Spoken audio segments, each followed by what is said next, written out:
কুমড়োর তো অনেক রকম রেসিপি খেয়েছেন বন্ধুরা। এইভাবে হাতে মাখা কুমড়োর একটা রেসিপি আপনাদের সাথে আমি শেয়ার করছি। দেখুন, এখানে কুমড়ো বড় বড় করে ডুমো করে কেটে নিয়েছি, একটা পেঁয়াজ বড় কুচি করে নিয়েছি, দুটো কাঁচা লঙ্কা নিয়েছি, 1 চামচ আদা নিয়েছি, হাফ চামচ রসুন নিয়েছি, আর হাফ কাপ নিয়েছি কাঁচা ছোলা। নমস্কার বন্ধুরা, প্রতিমার রান্নাঘরে আপনাদের সবাইকে অনেক অনেক স্বাগত। আমি আজকে যে কুমড়ো রেসিপিটি বানাবো সেটি দুর্দান্ত হয় খেতে বন্ধুরা।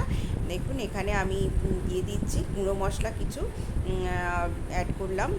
ধনে গুঁড়ো দিয়ে দিলাম, লঙ্কা গুঁড়ো দিয়েছি, আর হলুদ গুঁড়ো দিয়েছি। সব 1 চামচ করে পরিমাণ মতন দিয়ে দিলাম। দিয়ে আমি কিছু ধনে পাতা কুচি ছড়িয়ে দিলাম। দিয়ে এবারে আমি ভালো করে হাতে মেখে নেব।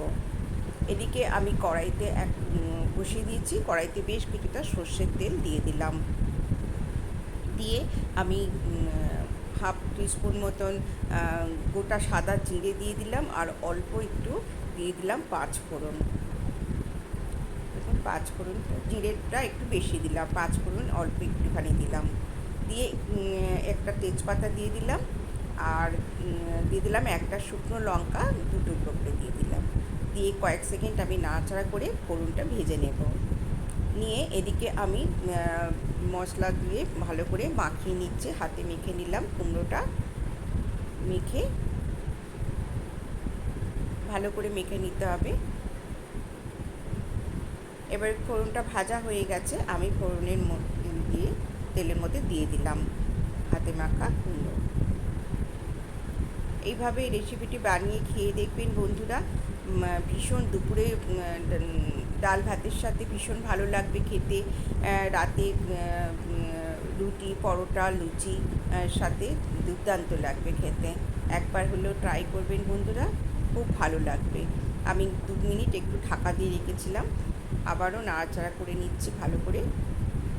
নিয়ে আবারও আমি 3 মিনিটের মতন, 3-4 মিনিটের মতন ঢাকা দিয়ে রাখলাম। দেখুন, কুমড়োটা একদম সিদ্ধ হয়ে গেছে। আমি কিন্তু একদম জল দেব না, জল না দিয়েই করবো। একদম মিডিয়াম টু লো ফ্লেমে আমি রান্নাটা করব। দেখুন, কুমড়োগুলো এইভাবে আমি ম্যাশ করে নিলাম। এইভাবে ম্যাশ করে নিলে খেতে খুব সুন্দর হয়। আর এবারে আমি মিষ্টির জন্য একটা বাতাসা দিয়ে দিলাম। আমি তো মিষ্টিতে বাতাসাই বেশি ইউজ করি, তাই জন্যে আপনারা চাইলে চিনি দেবেন। আর দিয়ে দিলাম অল্প একটু গরম মশলা। ব্যাস, হয়ে গেল, আর কিছুই লাগবে না। এবারে আমি ভালো করে নাড়াচাড়া করে ভালো করে কুমড়োটাকে আরেকটু ম্যাশ করে নিলাম। নিয়ে আমি আবারও কিছুক্ষণ একটু ঢাকা দিয়ে রাখবো। রেখে তারপর আমি একটা বলে ভাগ করে দেখাচ্ছি। দেখুন দেখুন বন্ধুরা, কত সুন্দর হয়েছে। একবার হলেও ট্রাই করবেন,